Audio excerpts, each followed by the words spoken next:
पंढरपूर नगरपालिकेचे मुख्याधिकारी महेश रोकडे यांचे आवाहन. पंढरपूर नगरपरिषद यंत्रणा आषाढी वारीसाठी सज्ज. आषाढी वारीच्या पार्श्वभूमीवर पंढरपूर नगरपरिषद प्रशासनानं वारकऱ्यांच्या सेवेसाठी सर्वतोपरी तयारी केली असून पाणी पुरवठा, वीज व्यवस्था, निवारा, स्वच्छता, आरोग्य व इतर मूलभूत सुविधांची प्रभावी व्यवस्था करण्यात आली आहे. मुख्याधिकारी महेश रोकडे यांनी भाविक व वारकऱ्यांना नगरपरिषदेच्या सुविधांचा योग्य वापर करण्याचे तसेच शहर स्वच्छ व सुंदर ठेवण्यासाठी प्रशासनाला सहकार्य करण्याचं आवाहन केलं आहे. नगरपरिषद प्रशासन वारकऱ्यांच्या सेवेसाठी 24 तास तत्पर असून कोणतीही अडचण निर्माण झाल्यास संबंधित यंत्रणेशी तात्काळ संपर्क साधण्याचंही आवाहन करण्यात आलं आहे. सर, आषाढी वारीची तयारी चालू आहे. नगरपालिकेकडून जोरदारपणे तयारी करण्यात येत आहे. काय अंतिम टप्प्यात चालू आहे, कशा पद्धतीने आहे? आळंदीपासून सुरू होणारा आषाढीचा सोहळा हा 24 तारखेपर्यंत वाखरी आणि पंढरपूर शहरामध्ये उसळणार आहे. पंढरपूर नगर परिषद मात्र संस्था म्हणून पंढरपूर शहरामध्ये येणाऱ्या सर्व भाविकांचं स्वागत करण्याबरोबरच त्यांना चांगल्या पद्धतीच्या पायाभूत सुविधा देण्यासाठी नगर परिषद प्रशासन तयार आहे. यामध्ये वाखरीपासून 65 एकर, वाळवंट, दर्शन रांग आणि शहरातील सर्व मठ मंदिरे या परिसरामध्ये स्वच्छता देण्याबरोबरच सर्व शौचालयाच्या सुविधा उपलब्ध करून देणे. जवळपास कायम 4500 शौचालय सीट आणि 2000 तात्पुरते शौचालय असं 6500 शौचालयाच्या माध्यमातून आपण त्या ठिकाणी सुविधा उपलब्ध करून देतोय. काम आणखी चालू आहे. काही ठिकाणचे काही शौचालयाची दुरुस्ती, स्वच्छता या काम अंतिम टप्प्यात आहे.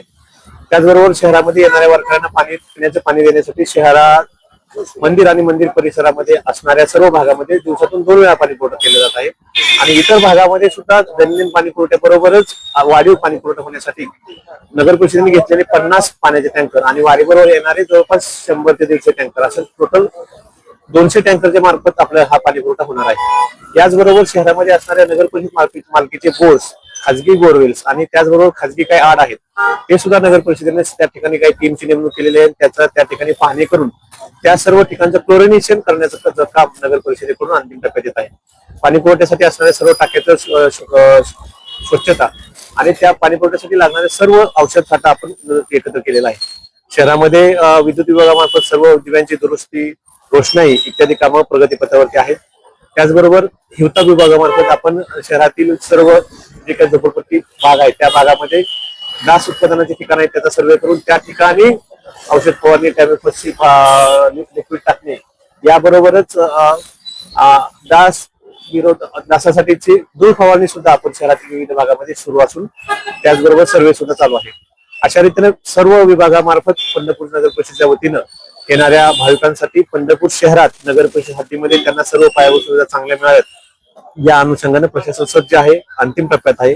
आणि हे करत असताना आणखी काही समस्या निर्माण होत असेल किंवा काही सूचना येत असेल त्या अनुषंगाने सुद्धा प्रशासन त्याच्यावरती काम करण्यासाठी तत्पर आहे.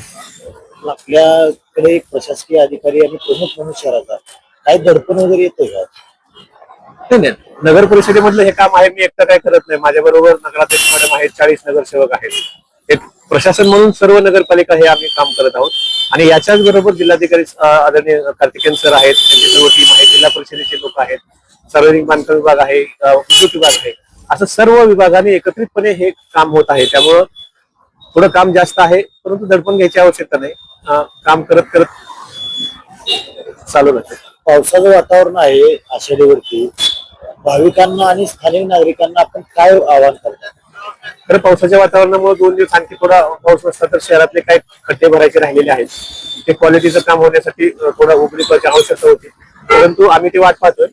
या पावसाच्या वातावरणामुळे शहरातील जे काही पाणी साठे असतील ते खराब होऊ शकतात किंवा डासांची सुद्धा संख्या वाढू शकते. या अनुषंगाने वारकऱ्यांनी नगर परिषदेचे शुद्ध केलेल्याच पाण्याचा वापर करावा. पाण्याचा नदी पात्रामध्ये सुद्धा जात असताना पाण्याचा प्रवाह उजनीमधून वाढलेला आहे त्यामुळे सुरक्षेची काळजी घ्यावी आणि स्वच्छ पंढरपूर ठेवण्यासाठी जो काही कचरा आहे तो कचरा उघड्यावर कुठेही न टाकता जे काही वेळोवेळी जागोजागी आपण कचरा कुंड्या दिलेल्या आहेत किंवा ठिकाणं ठरवली आहेत त्या ठिकाणी कचरा टाकावा जेणेकरून परिसर स्वच्छ राहील.